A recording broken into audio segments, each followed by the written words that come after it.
it's light lift, it's very easy for them, and it keeps those lines of communication open. Make it clear that you're not coming just saying, hey, help me. If we give first and then we start to get, and then we give some more. Sharing our solution. Welcome to Make Them Famous, the podcast about partner enablement. The only podcast to uncover both how partner teams enable their partners and how other department leaders enable their partner teams to achieve success. All right, Alex here, back with another episode of Make Them Famous, the podcast that you are hopefully still listening to make sure that you are executing on partnerships in a way that works for your partners and being very creative with your partner acquisition, enablement, and overall partner program. Today, we're going to dive deep into partner marketing. We call this Partner Marketing 102 because it's not just what it is and how it works, but how to get it done, how to get it executed on. Joining me is Logan Lyles, head of partnerships at Teamwork and former VP of revenue at a top B2B marketing agency called Sweetfish. That's important context to know about him going into this episode. He's going to join us because he is having to ideate, present, gain buy-in, and execute on partner marketing as we speak in his first year at Teamwork.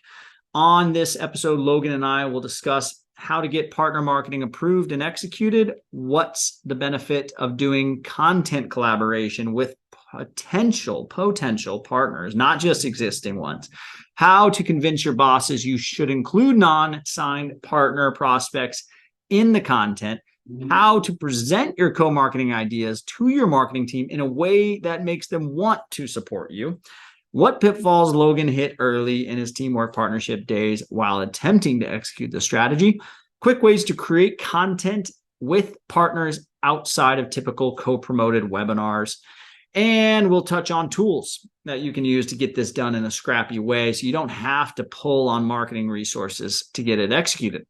This is another tactical episode you should listen to and maybe share with your marketing team or CEO. As usual, please listen to the words from our sponsors, a few great tools to help you execute on your partner program success. Enjoy. See you soon. Well, we could not make this podcast famous without help from our sponsors. For sponsorship, we looked to 3 platforms that help you find, activate, enable, and manage your partner program. These 3 tools may be the only tools that you'll need to effectively run partnership.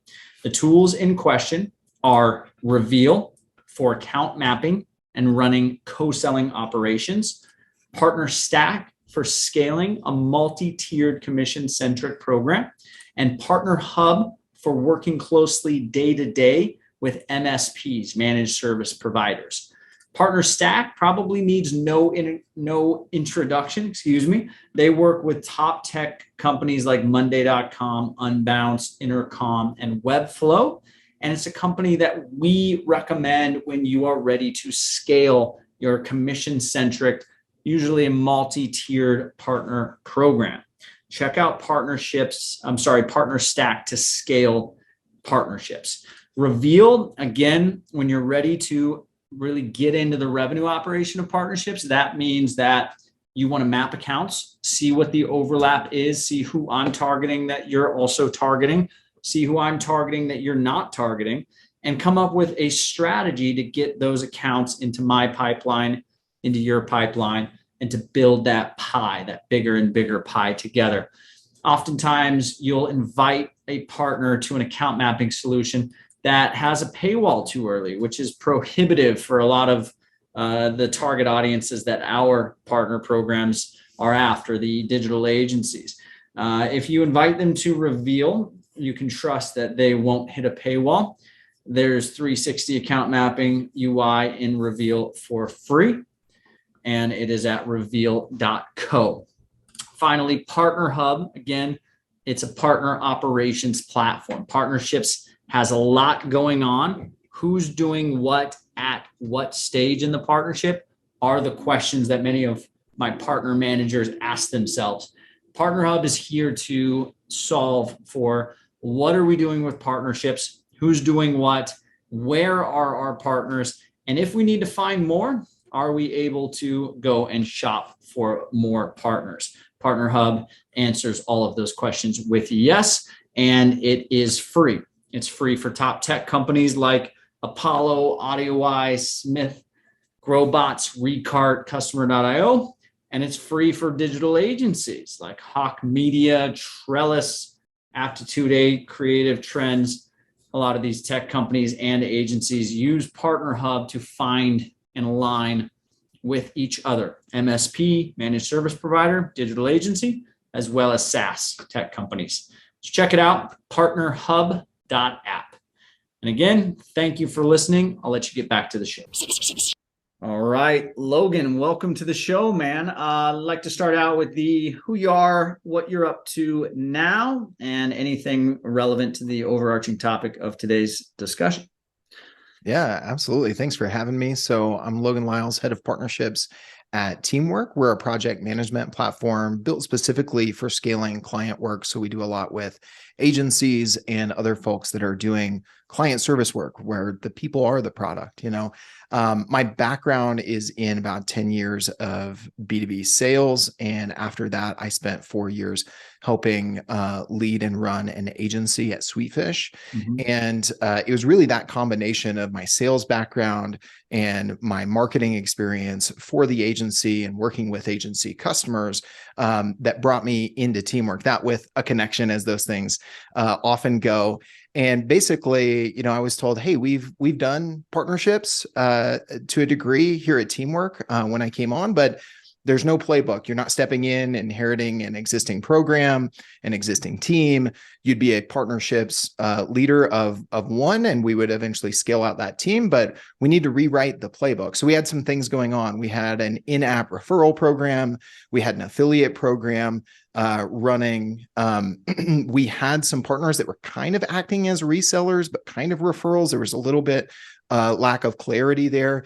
And then obviously being a SaaS company in the project management space, we've also got a lot of technology partners, HubSpot, Slack, QuickBooks, others that we integrate with. And so it was really, it's been coming in and looking at those three areas: referral/affiliate, trying to develop a new solution partner program out of what had somewhat been laying dormant for a bit, and then seeing where I can overlap with both marketing and product on the strategic technology partnerships that we have as a business too. Oh, I love it. We're going to try to focus this on the day-to-day of getting partner marketing aligned and executed, ideated, yes, approved, yes.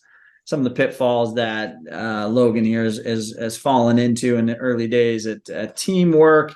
And this is your first partnerships role. Yeah, absolutely. Yep. I am, I want to say 10 weeks in now as a head of partnerships, and this is my first partnerships role. I have yet to use the word synergy on a call, and I am very proud of that. And I'm trying to keep that streak alive. Well, this is interesting because for those who listen to the podcast probably know, but I had never had a partnerships role before starting partner programs. I was an agency operator, turned SaaS growth marketer, turned consultant, turned go-to-market strategist, community builder. Then that dovetailed into partner programs, and realized I thought, this whole partnership thing, it was a little odd to me how SaaS and agencies work together or didn't work together, and some of the opinions, and that's another show. But I was just showing your LinkedIn profile. If you're listening, just go to the show notes and connect with Logan through the hyperlink on his name. It'll go right to his LinkedIn profile. But what we want to talk about today, we want to hear what happened with you. We want to go into some of the strategies for this, but I always like to start with, really what is partner marketing with Teamwork today, and then we can backpedal to how you got to this point, and then we'll go into, like always, actionable strategic guidance on how to get it done. But what is it today? Yeah, I'd say it's in the early days. As I mentioned, I am a partnerships department of one at this point. I don't have a partner marketing manager. I don't have a partner account manager. I don't have any of those roles yet. So I'm kind of wearing a lot of hats. I'm recruiting partners. I'm working with onboarding and enabling partners and doing some partner marketing as well. I think one thing I jumped in and did a little bit differently as it relates to content and partner marketing is doing some content collaborations. Some might say co-marketing with potential partners before they actually signed up to be a partner. So that's one thing. And I think we can come back to that. Trying to also do some quick content collaborations and co-marketing with partners very early on. As I was having partner recruiting conversations, they're like, the commission is great, the rev share is great, you give us a sandbox account, that's great. But hey, how do we get access to some of your audience? Like, is there going to be some benefit to being a partner in getting some visibility there? So I'm trying to lean into that because I don't have a big team to say, hey, we've got this slick partner onboarding and we've got all these, this path of all these resources. I'm kind of pulling stuff together. So I want to find ways to add value early to partners, and content collaboration and co-marketing efforts are a way I'm seeking to do that.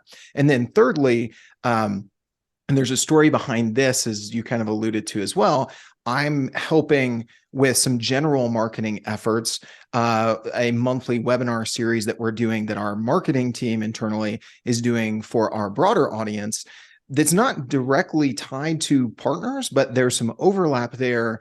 And I'm doing that partially because I think it's the right thing for the business. I think it's a strategic initiative for our marketing team. And I think it will just deepen and strengthen my relationship with our own marketing team that's going to, come back to my partnership efforts at the same time. So I'd say those are kind of the three areas. No, I love it. I love some of the things you said there. And most of the teams that I talk to, I think, have trouble with this, and we'll get into how to circumvent and ways to get this done. But the idea here is you have a partner program. Your partner program will be valuable if you set it up right to agencies at a specific stage in the relationship. And it usually works like this. One of my clients or use case comes up for teamwork. I go and research. I look at whatever I look at. I get a recommendation at some point. I look at teamwork, and now I'm involved in teamwork sales funnel in some way, shape, or form. And at a certain point, I and my team make a decision that teamwork's the right solution, and we onboard. And then if teamwork's internal CRM system works correctly, they'll at some point, the salesperson will know it's an agency. They'll refer them to Logan, and Logan will present the partner program the opportunity and take them down that track. Now, we're still in the dating phase of the partnership. I still don't know if the partnership is what I want. I don't know if I need it. So what we tell our teams is you have to have something else that is valuable for those service providers, those agencies, even tech partners as well, that will keep them in a communication reciprocity engine for the time being, because it may be 6 months before the right service model comes up or the right group of buyers come in that will make them an active partner.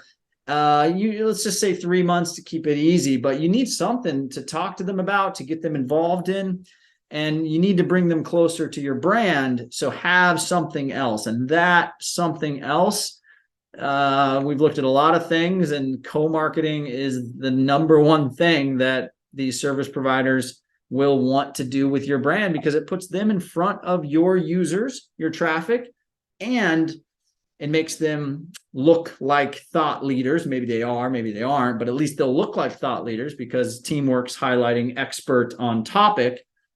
So anyways, that's what you're talking about. You're talking about involving non-partners. Meaning I haven't signed a contract. I'm not a partner. You want me to be, but we're not there yet. So let's talk about what that is, unpack that a little bit, anything I missed, and then let's go into the strategy of what a partner manager can do between marketing and ideas, and we'll go into some of the examples. Yeah. I mean, the way you laid it out there, is exactly right. One of the first things that I've been doing in my partnership recruiting efforts is not going far and wide to people who aren't already users and advocates of teamwork, but going into our CRM, looking at where our existing customers who are agencies. We've got a great integration with HubSpot, and I think that could be one of those repeatable templatized offerings. Like you said, sometimes if you go to a partner and just say, hey, here's our software, here's our commission, they're like, what do I do with this? Right? What's going to be the play? How am I going to get some early momentum? So I recognized, hey, there's a repeatable offering that agencies who are already HubSpot partners they could offer that ties in teamwork and HubSpot. So I looked at where our current customers that are agencies that are also HubSpot partners and using our HubSpot integration so that I could start the conversation about, hey, you're already a teamwork user. I see you're using this integration. Is there a motion to talk about this with your clients, right? But as you mentioned, they might say, yes, sweet, sign me up now. They might say, nah, I'm not quite sure. Like, I'm open to this, but not right now. So one of the first things I did, week 2 on the job, I was at Inbound. First time I got to go in person at Inbound. It was fantastic. I brought my camera, I brought a microphone, and I started some of these conversations with these folks that fit that profile of a potential partner. And before I even started the pitch on being a partner, I said, hey, I've come up with about a dozen questions I want to ask agency owners like you to share your hot take, to share your experience, right? And said, I'll record it, audio or video, whichever you're comfortable with, and we'll chop it up. We'll create some LinkedIn content. So that was a way, one, to go into those conversations without initially the partner sign up pitch. And as I started to have other conversations on Zoom on week 4, week 5, week 6 with other potential partners that hit that point, as you mentioned, of not quite ready now, having a reason. It's kind of like the salesperson who's just checking in, just following up, right? And not giving a reason for that next interaction, doing the same thing as a partner leader to say, hey, here's a reason for another interaction. We can do a quick interview and I can turn this into some LinkedIn content that I can share, that you can share, that makes you look good, right? As you mentioned, that shares some of your thoughts that might be worth following. And it's light lift, it's very easy for them, and it keeps those lines of communication open. That's super succinct, and it's a situation where you need to have some stuff in your back pocket to make sure that you do bring value to the agencies early. Yep. They feel grateful. They know more people at your company. They are tagged in content, so guilty by association, logo. Right. I assume you're partners. I trust you, even if you're really not, the trust factor, it needs to be repeated a lot, but the branding aspect of co-marketing is a big thing. So I want to talk about what specifically. So let's put ourselves in the shoes and let's do ideation from the partner manager's desk, segmentation, who should get it. Then it comes to the conversation that maybe let's say you had a channel director above you, and that person was of the opinion that only top tier solutions partners that brought us 10 deals last quarter are able to get into this co-marketing content. So we've got a couple of ideas. So let's talk real quickly about list off the types of co-marketing that you like to do with partners. And then let's go into the role play conversation. Channel leader, partner manager. Partner manager wants to use content to bring in new partners. Channel leader says no, and we'll go about that. But what are some ideas of content that we can use to include and recruit partners? Yeah, so I think one is just those quick interviews. If you don't have a podcast, you don't have a YouTube channel, you don't have a show of some kind, the quick way I've been able to do that is just term it an interview series and say, hey, Mr. or Mrs. Agency owner, I've got 12 questions I'll ask you for this interview series, and give them some examples of where we turn that into audiograms or video clips or a LinkedIn post. So that was the first one, and very easy. And since it was going out initially through my LinkedIn profile, could do that somewhat solo without having a lot of marketing infrastructure in place, right? So I think that's one. The co-sponsored webinar is another that obviously is part of the repeatable playbook for a lot of partnership leaders. I think if you have a podcast or a YouTube show or a combination thereof, like this one, then you could say, hey, we had a great conversation on that quick interview we did to chop up into some LinkedIn content. I think we should go deeper on that one topic you mentioned on XYZ and do a full podcast episode on that. So I think an episode of a show is probably the third one. And then written content for the blog. If you have a partner section of your blog or your resource center or wherever your content lives on your site, that could be a success story of a partner. Obviously, that can be dual purpose, right? Because it's a case study from the end customer, but it's also evidence of how a partner added specific value. So those are the four that come to mind, and I started to build process around. Still am, candidly, as I mentioned, it's still early days here, but those are kind of the first four that come to mind, starting from the very simple kind of low lift to then, okay, there's more structure, there's a campaign around this, there's other things we're going to involve marketing with, but they're not kind of all at that same level of needing so much infrastructure in order to do, kind of going from simple and going to more complex. Oh, I love it. I love it. Okay. Then it comes down to what types of content to reserve for your top tier partners and what types of content to use to recruit new partners. So in order to recruit a new partner with some content, and we'll go into the how to, I want to hear your opinion. Yeah. How do you take a co-marketing partner and dovetail that relationship into a signed active partner? But breaking up the content. So there's stuff like you mentioned that requires money, resources, more resources. All content requires some resources, but a blog post, a feature roundup of top experts in SEO or in whatever. That can be lots of partners in one roundup, and you can use it to recruit partners. Your top tier partners aren't going to worry too much about that because if you're not familiar with the way SEO works or the way content works, that first backlink from the brand is super valuable. Everything else after that, more impressions from the brand, or sorry, more places for your content, your face, and your links on the blog from teamwork.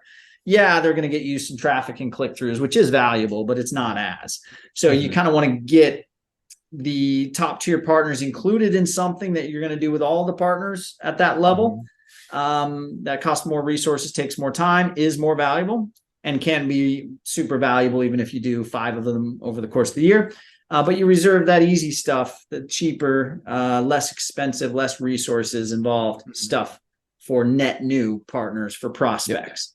What's your opinion? Well, yeah, I think so. And that's exactly the strategy that I took is, as I started to sign on partners and even had some partners that were involved in our legacy program, and then bringing them into the new solution partner program.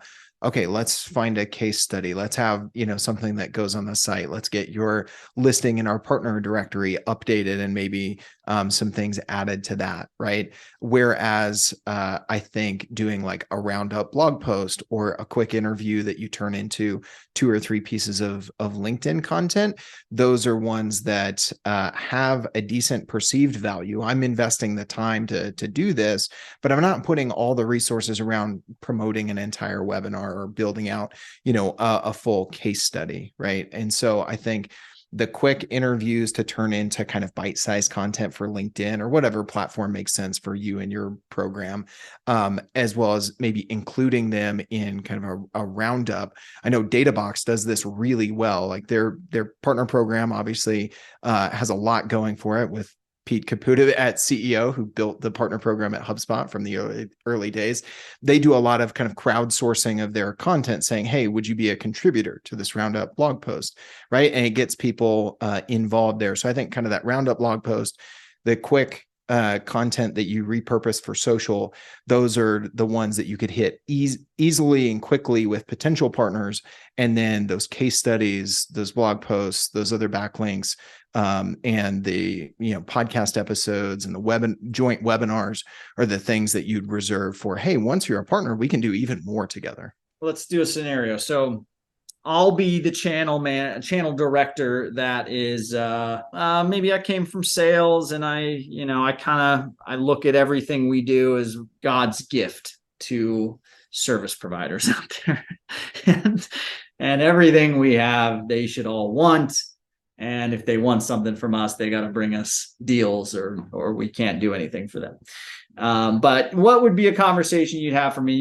You may have done this with your CRO. Maybe you did this with your head of marketing when you came to teamwork, but you've gotten your ideas. Talk me through what you did first. You came to me and you did what? And then maybe you learned something. You went back to the drawing board and then came back to me with something else. But throw me some ideas of what you brought to your actual boss and see, and I'll give you kind of my 2 cents of what I would assume being in that position. And let's go through that. Yeah, so I report into our VP of sales, and thankfully it was a very easy conversation to say, hey, I want to create some content with potential partners because I think it's going to open up partner recruiting conversations. I think it's going to kind of grease the wheels where there's already a partner recruiting conversation, and it's going to create some assets for marketing. It's going to create a buzz, those sorts of things. And I just got kind of rubber stamp of approval. Like, that's awesome. Go for it. Now, had I had a different conversation with another leader who said, like you alluded to, well, hold on. Why are you investing time? Why are you giving right first? I would say that one of the biggest pet peeves I have heard from both agencies and partner leaders in my first 3 months as a partner leader, just diving in, listening to podcasts and webinars, like, what's your biggest pet peeve? It's when people show up and say, what do you have to give me as a partner? How many leads do you think you can bring me? Can you introduce me to this account? Can you do this? And so what I would say to that leader who says, well, we need to get first before we start giving, I would say that's what everybody's doing. And that's what's ticking a lot of people off. So let's do something different. Let's give a little first. I'm not saying we give away everything and we invest a ton of resources and time. It's measured, but let's give first. And I think that is going to lead to quicker success and more traction if we give first and then we start to get, and then we give some more. I love that. So the argument that you framed, hypothetical argument, one, which is, I think, rare and awesome. Went to them with, I've got some ideas, let me execute, and they're going to let you run with it. Now, had those ideas turned into complaints from the marketing team where Logan's asking us to do all this stuff and I've got other things I got to worry about and I don't want to deal with this partnership stuff. I want to get your opinion and work around there. But the first situation is, hypothetically, your VP did not go and just let you have a free for all. And they said, you know what? I'm happy to bring them into some co-marketing content workshops, whatever, but they need to sign the agreement and they need to bring us some business first and be active, and then we'll get them in. And your argument there was, you know what, you can't rely on two things. You can't rely on us and our platform's value, because everybody has the next best thing and everybody's beating on their door with, we have that next best thing and you should send us your business. That's not going to work. You've got to give them something that creates the reciprocity, that they feel like the product aside, which you have to, as a partner manager, you got to take the product out of it. You're pitching, you're selling, you're presenting, you're recruiting for a partner program. And the product, I hate to say it, it has to be there and it has to be good. You have to have product market fit. But that's table stakes. That's table stakes. Every one of your competitors that you call a competitor has all that, which means you've got to separate yourself and everything you're pitching and bringing to the table. And then it comes down to, what do we have as intrinsic value that doesn't include Teamwork's product and logos and features and benefits? What is it? And it's what we have now versus later. And if you lead with, oh, we pay 10% on every deal for perpetuity or whatever, it's going to come down in my mind as a partner, a potential partner. I'm going to say, okay, well, I'm not sitting here arguing with you about commission. You're pitching me a program and telling me to get in, and I don't even know if I have a client for you yet. Maybe I do, but what is it today that's going to bring us closer together?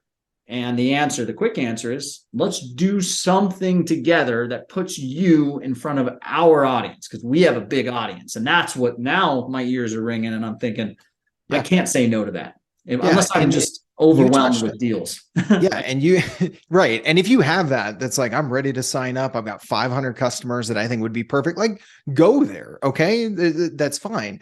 But that is the needle in the haystack. What do you do with the rest of the haystack? Right. It's interesting to me, in my sales background, we used to say, we're not searching for a needle in a haystack. Like when you're doing outbound sales, you're searching for a needle in a stack of needles, because they're all potential there, but it's not potential right now. Right. And so you touched on it earlier, the trust factor.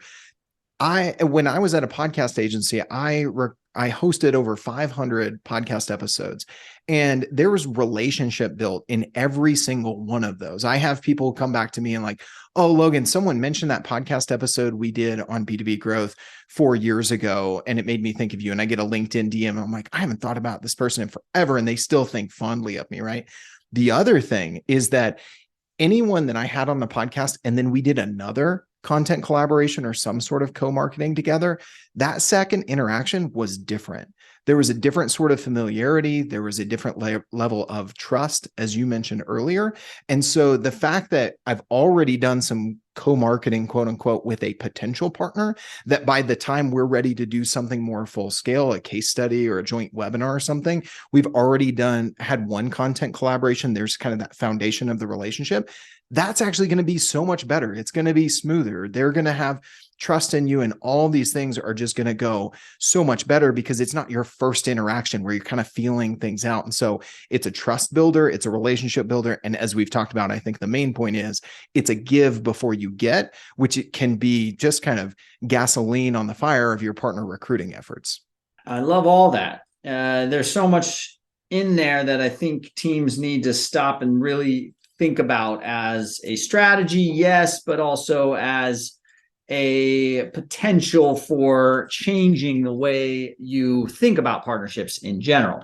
It's very much like dating, like a partner, like a relationship, like a human to human partnership. We say the phrase, the people are your partners. And the reason we say that is because teams tend to forget. It's not, teamwork in my company and forming a strategic alliance to do whatever with. Maybe that becomes what it is, but it becomes that, but it doesn't happen without you and I trusting each other. It doesn't happen without us realizing both what's in it for me and aligning on that and seeing there's a win-win. Okay, I haven't said synergy, but I said win-win. I didn't say 1 + 1 = 3 yet, though. So I'll just call that. Yeah, that one's been played out a little bit much. Sorry if you've used that recently. It's true, but it doesn't equal 3. It equals 2. I don't. All right, we're off track. We are, but go for it. Let's go into some examples here just to kind of refresh everybody. So if you're watching on YouTube, you can find Partner Programs and Partner Hub on YouTube. You can watch this, but if you're listening, what I'm showing is a very simple article to create with a group of partners. This is from one of our Partner Hub users. They're called Particle. Shout out to Ben, partner manager over there, Ben Reynolds. What he does is he will, through Partner Hub, he'll post what we call a live offer. It's basically saying, hey, if you qualify for this, you can jump in. You don't have to buy Particle. You don't have to sign up for our program. Yeah. And he interviews these agencies. He's got 5 in this article. He talks to them about, this article is SEO tips from our leading agency partners. He says leading agency partners as just the title, but I happen to know that not all of these are signed on partners. They may get there, but at the time of this article, they weren't. He gets them in this article. If you're not looking, again, if you're not watching, He has a picture of the person that is giving the SEO strategy. He has their name, their title, and a backlink to their agency domain. It is a do follow backlink, which is important if you're dealing with this scenario and this strategy. I had this happen. It happened with Trustpilot, where we did a live offer scenario where we recruited agencies to an article of theirs, and their marketing team blocked all the backlinks. And then as soon as the article went live, they posted it on social. They reached out to all the agencies and said, look what we did for you. And a couple And of they the were agencies, like, look what you didn't do for us. yeah, a couple of the agencies complained, and they're like, Alex, man, I took time out of my day.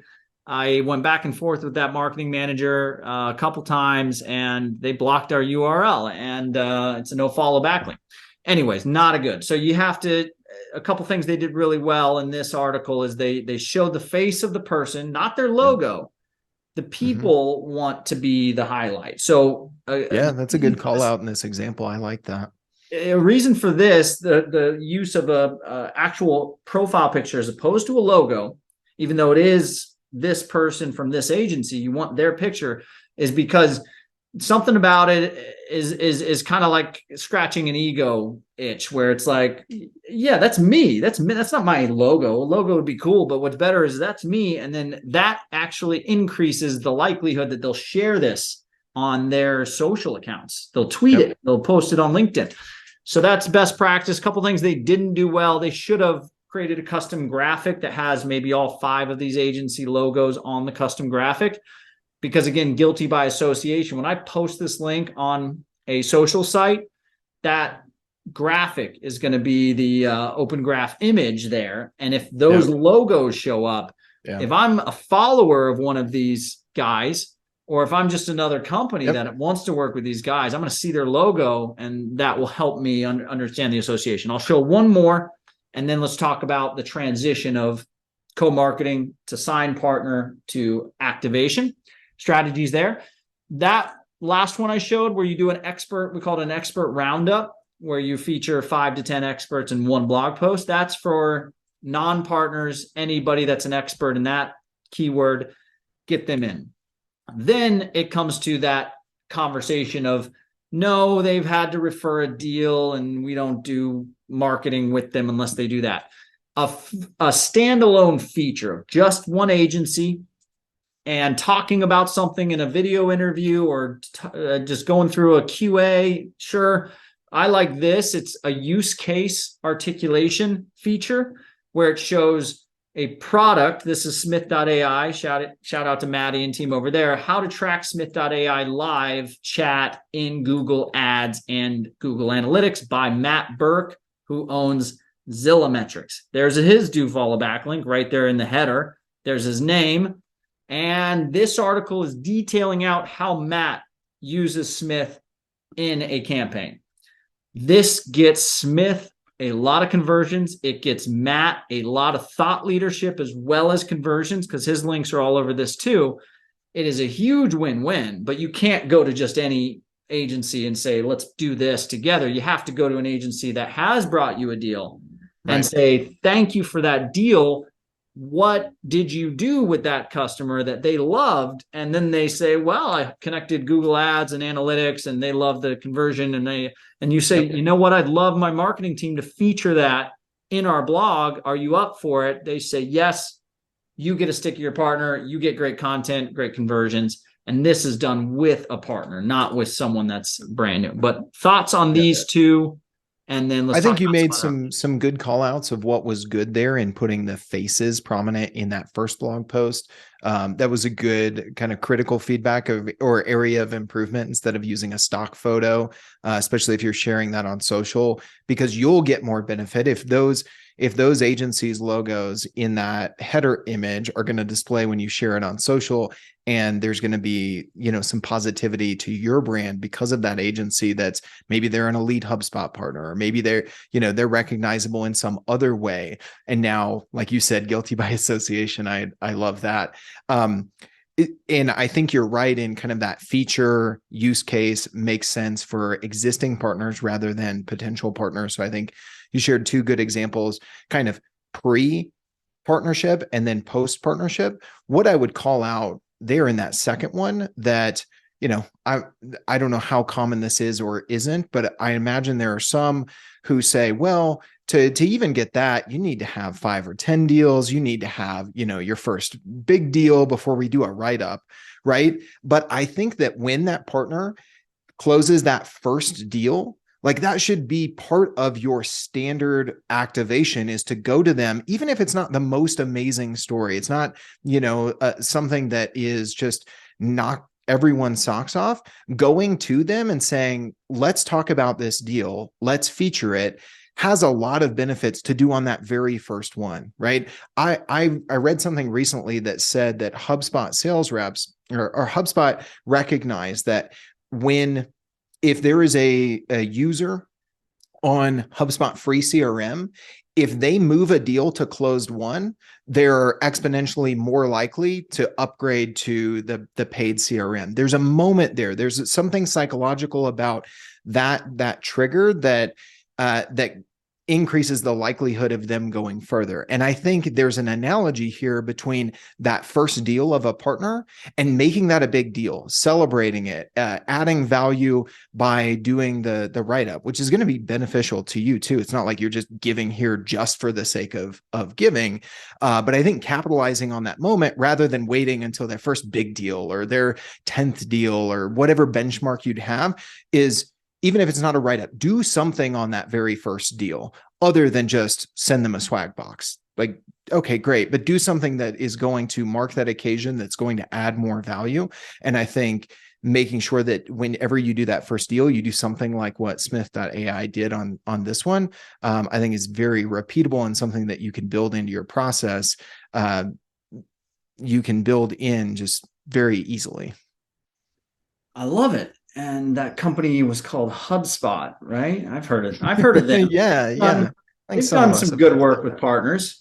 Yeah, exactly. I'll have to look them up.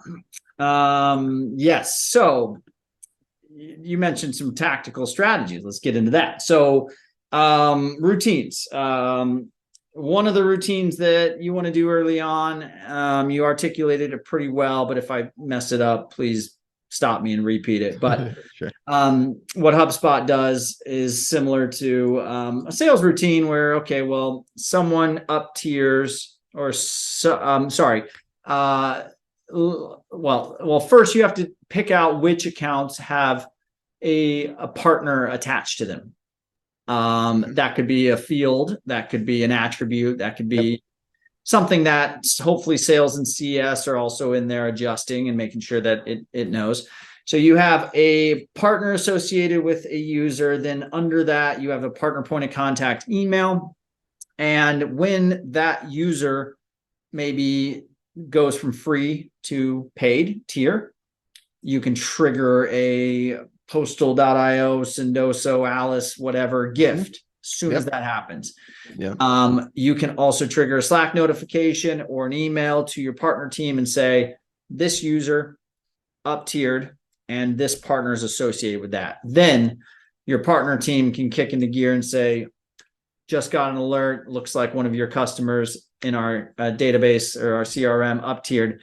I'd love to know how that worked. Were you involved? Can we do a use case? I'd love to bring you into some content and talk about it if you're open to it. Anything I can do to help you make you famous, quote unquote, podcast title in front of more of those types of customers, which is what they love. They want that use case to be featured so they get more of those types of customers, right? That's strategy. And I love what you said there in automating it, right? If you're in HubSpot or whatever CRM you're using, having that, okay, this partner, I see that they closed their first deal, tie that in with some sort of gifting platform, tie that in with Slack with some sort of notification.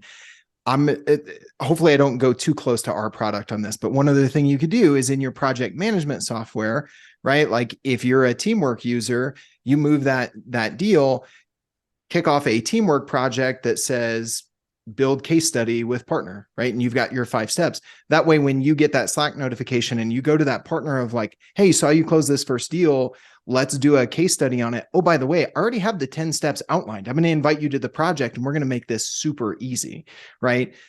So that would be the other part of the tech stack, and just to tie in project management, because I have to here, into how you could leverage that to make it easy. Because whenever you go to someone, even if it is a value add, you want to figure out, how do I make it easy for them? How do I show them like, here's a path, right? Because so many partnership leaders like have had those calls either with existing partners or with a potential partner, and they get off a call and they're like, sweet, there's something here, but I don't know what. Like, what should we do next? What am I going to actually action there, right? And I've seen the way that you've made that easy in your platform by saying, hey, here's a template of a project that you could kick off with a brand new partner, or hey, here's one that you could jump onto.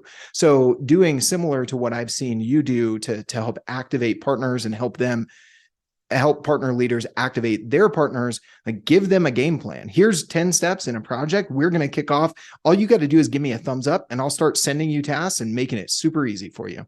Okay, so the long and short of that is create some opportunities, automate these signals that allow those opportunities to surface. You're not combing through data all day long. That's one. That will work for getting current partners more active and just really reminding them like, you are part of a program, you can take advantage. That's important. Another routine, let's talk about email newsletters. A lot of my tech teams ask, what should be in my partner newsletter? And in the newsletter, again, is all of your opted in prospects, not cold data, but it's opted in prospects. They're somewhere in your partnership funnel, but they may not be signed on partners and current partners. But Logan, what should be in that newsletter? I think wins like what we just talked about, right? To encourage other partners of, oh, wait, I think I should talk to my customer about that use case, so that you can get some replication of those successful partner efforts. I think those also can attract those potential partners of, wait a second, I've got a client that looks like that. Maybe I should sign up as a partner because I think I could replicate that story 2 or 3 times over here, right? So I think those wins. I think specific call outs or offers to the community, like what we said earlier. So, hey, we're going to do a roundup blog post on when to make your first marketing hire within your agency, or should you hire sales or marketing first? Great post from Pete Caputa on that today on LinkedIn. And we would love to get, 6 hand raisers, reply here. And that's something that existing and or potential partners could contribute to. So calling that out, making it easy for them to reply there. I think also just highlighting other content that they might find valuable that you've curated from your network. Hey, I saw this on LinkedIn and I think a lot of agency owners would benefit from this because this benchmarking data was super interesting, or this poll kind of got me thinking, those sorts of things. So I would encourage people. I mean, we always want to drive people back to a call to action with us, with an owned media property, owned asset with us. But there's also some value in being that curator to, oh, I found this article. It's somewhere else. It's not on your site from your brand, but I'm going to tie that value back to, I heard that from that partner leader. And it's going to be, again, another deposit into that relationship with that existing or that potential partner. Oh, I love it. I love it. I love it. Another deposit. That reminds me of a session we had with Roddy Smith over at Rewind about treating partnerships like a bank account. You can't make withdrawals without making deposits. Another quote or saying is Gary Vaynerchuk's jab, jab, right hook, where it's like we say give, and then ask. Do not show up to a call expecting to ask for something from a partner unless the last 2 calls you had with them, you gave them something, right? Deposits. Perfect. So final thoughts. We only have a couple minutes here. Advice to partnership teams that need to create a co-marketing routine, and B, sell the internal team on getting it done. And then the final thought is things that they need to make sure they're ready for to get them executed on, which is the whole nother podcast that we could do of part 2 of this. But let's give them some final thoughts and some strategy there. Yeah. So I would say, especially if you're an early stage partnership team or a team of one getting scrappy like myself, just find some things that you can do very quickly and easily, because one, that will give you some momentum, will let you test out some things, will let you kind of make the case for more resources, either from marketing or for that partner marketing manager hire that you're making the case for. So don't just kind of paint the picture, show rather than just tell. So get scrappy with a few tools. Like you can either use Zoom or you can use a tool I love called riverside.fm to record interviews. Pair that with a great editing tool like Descript. Descript.com. It's an amazing platform for building audiograms or quick video clips, and you don't need to be a video editor to do it. And they have some ways that you can, create those within your brand style guide and that sort of stuff. So those are 2 tools I used really easily early on to create some content with partners, share that through my own LinkedIn, and then say, hey, what more could we do with this? How could we, put this out on other channels? How could we go further with this partner and do some of those more resource intensive efforts with either a bigger partner marketing team or in collaboration with the company's marketing team as well. So I would say start early with some of those tools. Point to those and kind of call out what you could do beyond that if there were more resources. And I would say the third thing is, especially if it's early days, include marketing in what you're doing. And what I would say is come to them not just saying, hey, here's this idea, it's yes or no. Saying, hey, here's an idea. I'm not coming and just saying, how can you help me? I'm coming with a specific idea that I have, but I'm holding it with an open hand. I'm saying, I have this idea, help me refine it, right? What's good about it? You could say yes to the whole thing. You could say no to the whole thing. You could say, I like that, but what if we did it this way? Or what if we did half of that and then we changed this? Make it clear that you're not coming just saying, hey, help me. I'm drowning over here. I need marketing support, because then they don't know what they're saying yes to. Right. And people don't like to say yes. We don't like to overcommit ourselves. We especially don't like to do it when we don't know what we're committing to. Right. So make it easy for them to say yes. And also let them know it's not just a yes or no. They could say yes, but they could say, I don't like that, or this, and give them some options to be able to reply to you with. And I think that if you're in the early stage of your partnership efforts, that approach is going to help you when you go to your marketing team and ask for some support. Awesome, man. That was a killer final statement. We're a couple minutes over, so we do have to stop. But the wrap there from Logan Lyles is making sure you're not going to your marketing team with, I need you to do this work and help me create both the idea and finish the resource execution. No, you make sure you plan ahead. You come to them with, this is what I want to do. These are the ways it could work. Here's what I'll do. And here are the last, 10% I need you to do. But the final thing I would add to that is make sure you are coming to them with how it is going to help them get to their KPIs and OKRs for the quarter or the month or the year. Yep. One of those is, marketing person, I know that you're trying to brand us around this keyword. Well, I've got these experts lined up that are all trying to brand themselves around the same keyword. That'll give us a ton of user generated, expert content. I want to package that up into an article. It is going to rank for this keyword, which I've already gone ahead and looked at on Google AdWords and seen that it's getting traffic. I'm going to put it all together. I just need you to, polish it and click submit or post or publish. Are you up for it? I don't know a marketing person that's good at their job that would say no to that for any logical reason. Right? I agree. Okay. Well, we both got to jump, and I hear sirens. I think there's a fire going on behind me. I'm in downtown Chicago, so there's just sirens all day, every day. Terrible place to record to record podcasts. But thank you, Logan. This has been killer, and I think we should do a part 2 on the next phase of this whole scenario. So I want to invite you back.